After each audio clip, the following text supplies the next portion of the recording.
I pray we're clear. Let me start off by saying this. I'm in full agreement of anybody being prosecuted to the fullest extent of the law if you harm anybody.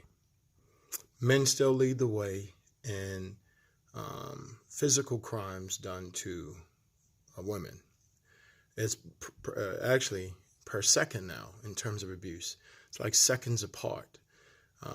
The numbers of women abusing men is becoming staggering. But I am full agreement that people should be prosecuted at the fullest extent of the law if you are found guilty of physically harming somebody.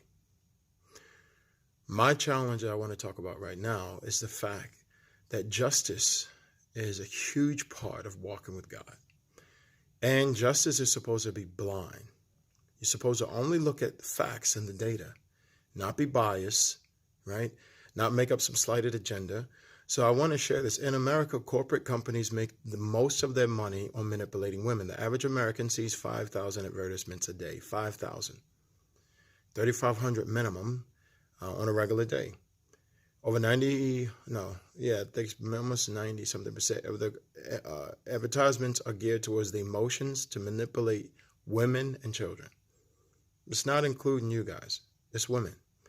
And it's to convince them that they're victims and their life is not at their fault, so they can be the best consumers and buy whatever they're trying to manipulate you to buy. So American corporate greed is a huge part of creating these monsters. But it doesn't take away the fact that justice needs to be served.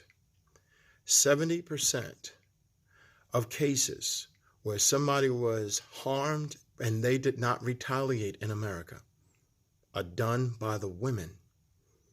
The partners, the spouses, the lovers, attacked and beat and cut and stabbed and punched and stabbed and shot at and hit with irons, brooms, bats in the face and the eye, set on fire. We think this is sick stuff. 70% of the cases from police reports, you guys can research it yourself, is alleging that the cases are actual American women where they were not retaliated against, abusing men. We need laws that are blind.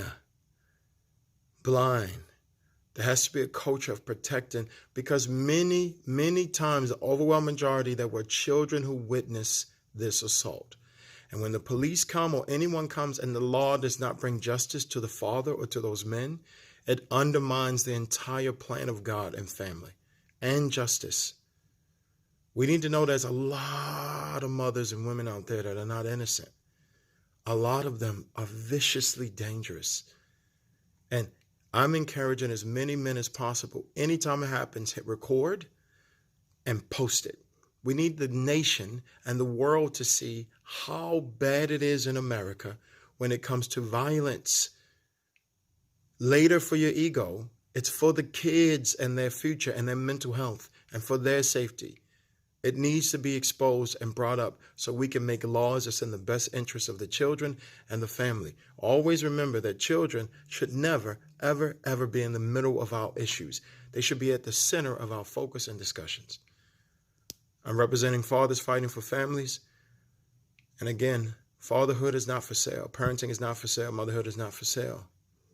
We got to do better, America.